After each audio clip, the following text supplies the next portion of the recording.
Little Peasant, a fairy tale by the brothers Grimm, as narrated by Scott Leffler for Stop, Book, and Listen.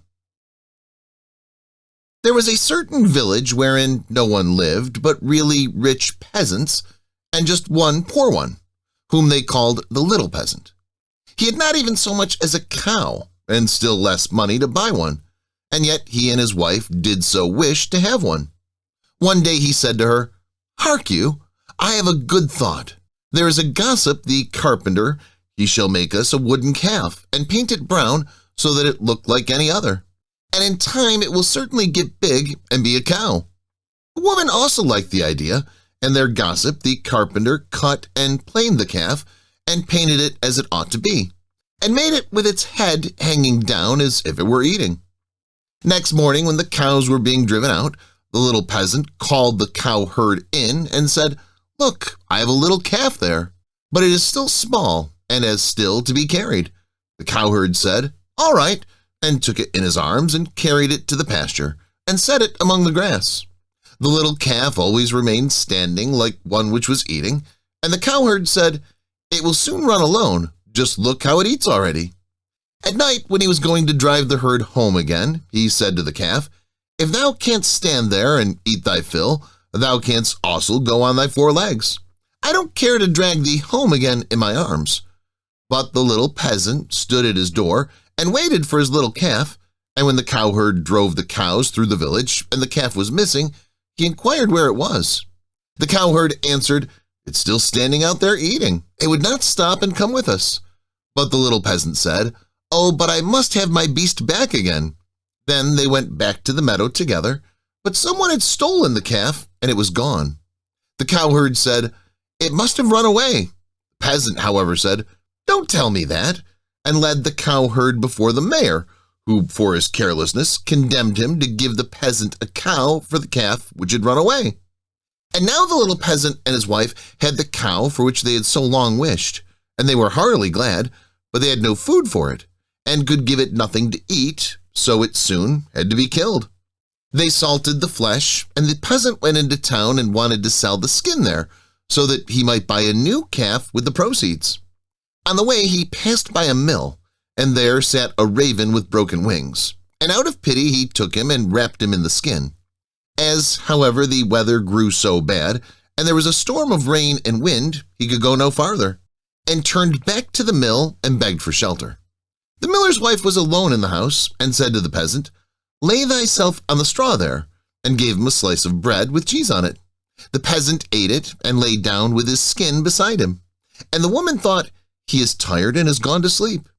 In the meantime came the parson. The miller's wife received him well, and said, "My husband is out, so we will have a feast." The peasant listened, and when he heard about feasting, he was vexed that he had been forced to make shift with a slice of bread with cheese on it.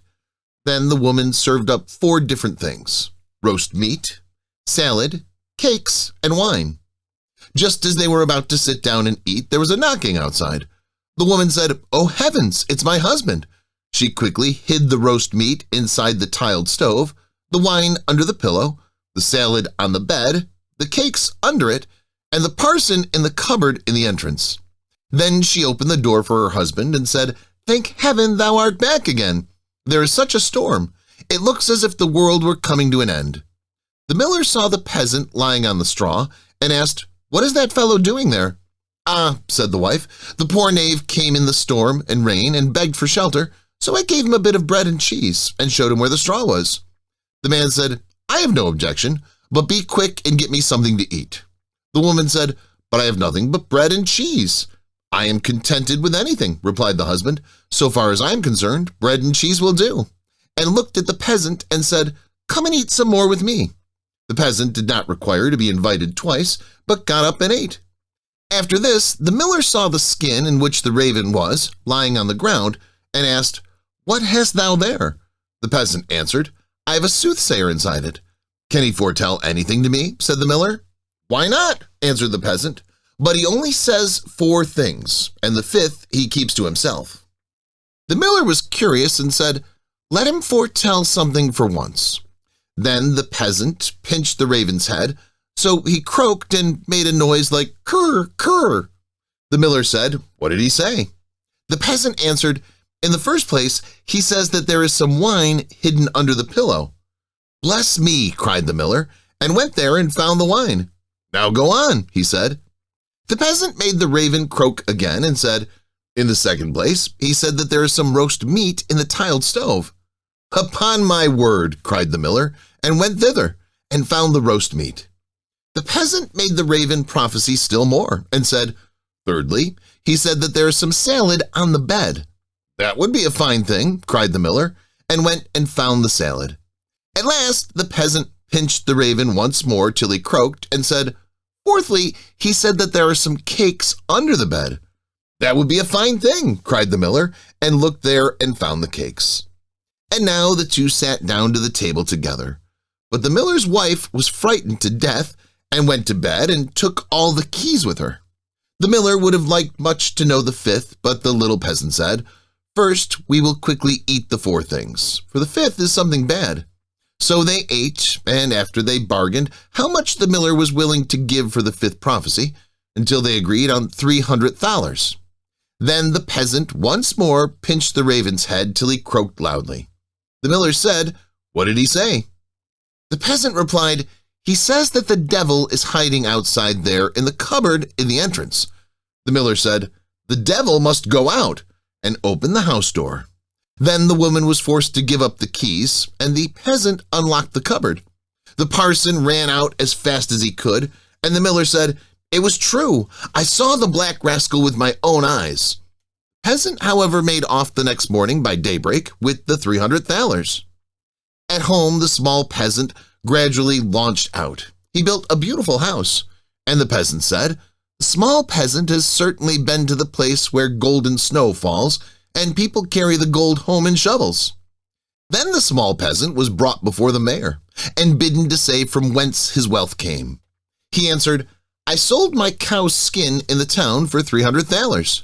When the peasants heard that, they too wished to enjoy this great profit, and ran home, killed all their cows, and stripped off their skins in order to sell them in the town to the greatest advantage. The mayor, however, said, "But my servant must go first."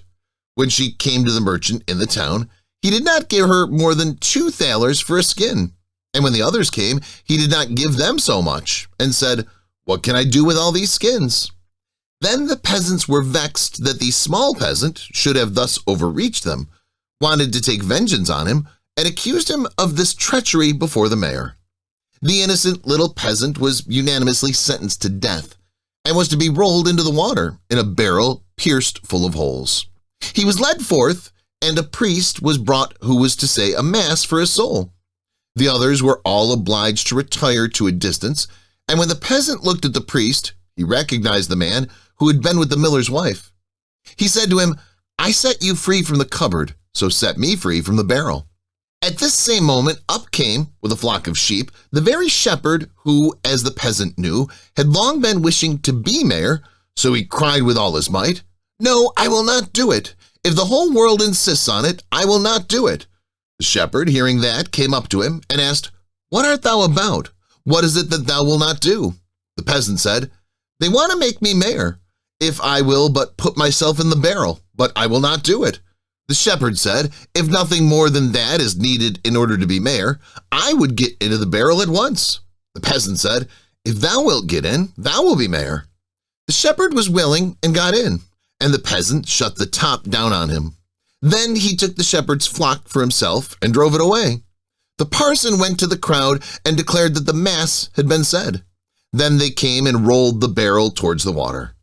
When the barrel began to roll, the shepherd cried, "I am quite willing to be mayor." They believed no otherwise than it was the peasant who was saying this, and answered, "That is what we intend, but first thou shalt look about thee a little down below there." And they rolled the barrel down into the water. After that, the peasants went home, and as they were entering the village, the small peasant also came quietly in, driving a flock of sheep and looking quite contented. Then the peasants were astonished, and said, "Peasant, from whence comest thou? Hast thou come out of the water?" "Yes, truly," replied the peasant. "I sank deep, deep down, until at last I got to the bottom. I pushed the bottom out of the barrel and crept out, and there were pretty meadows on which a number of lambs were feeding, and from thence I brought this flock away with me." Said the peasants, "Are there any more?" "Oh yes," said he, "more than I could do anything with." Then the peasants made up their minds that they too would fetch some sheep for themselves, a flock apiece. But the mayor said, "I come first." So they went to the water together. And just then there were some of these small fleecy clouds in the blue sky, which are called little lambs, but they were reflected in the water, whereupon the peasants cried, "We already see the sheep down below." The mayor pressed forward and said, "I will go down first and look about me, and if things promise well, I'll call you." So he jumped in, splash went the water. He made a sound as if he were calling them, and the whole crowd plunged in after him as one man. Then the entire village was dead, and the small peasant, as sole heir, became a rich man. Thanks for listening. If you enjoyed the book and my narration, please leave it a like and subscribe to Stop Book and Listen so you'll know when we publish more books.